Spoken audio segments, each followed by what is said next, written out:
Kepala Pusat Pelaporan dan Analisis Transaksi Keuangan, Ivan Yustiavandana mengatakan, pihaknya telah memblokir banyak rekening terkait kasus dugaan korupsi proyek BTS 4G Bakti, Kementerian Komunikasi dan Informatika.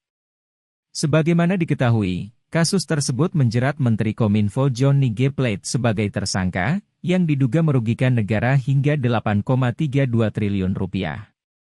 Ivan mengungkapkan, selama pengusutan kasus dugaan korupsi proyek pembangunan BTS 4G, oleh Kejaksaan Agung, PPATK terus berkoordinasi dengan penyidik.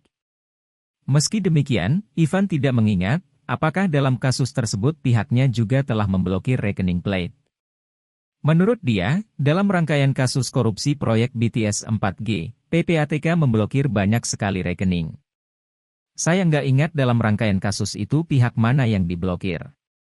Banyak sekali, tuturnya. Lebih lanjut, Ivan meminta persoalan jumlah rekening Plate yang telah diblokir ditanyakan kepada penyidik. Sebelumnya, Kejagung menetapkan Plate sebagai tersangka usai diperiksa untuk ketiga kalinya di Gedung Bundar Kejagung, Jakarta. Plate pun ditahan selama 20 hari ke depan guna mempercepat proses penyidikan.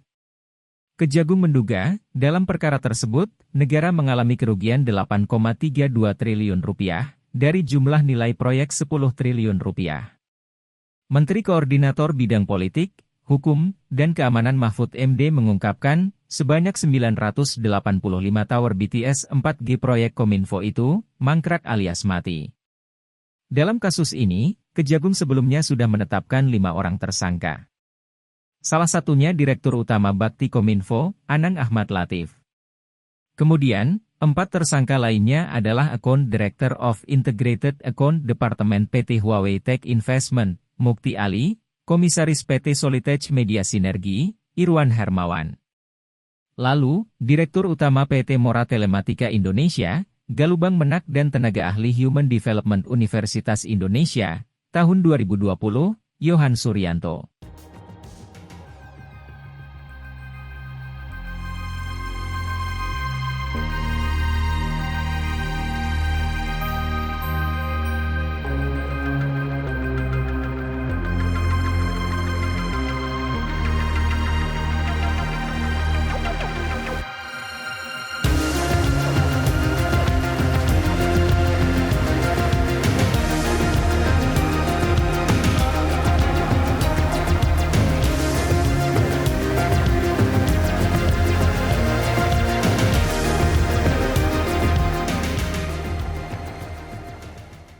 Terima kasih sudah nonton, jangan lupa like, subscribe, dan share ya!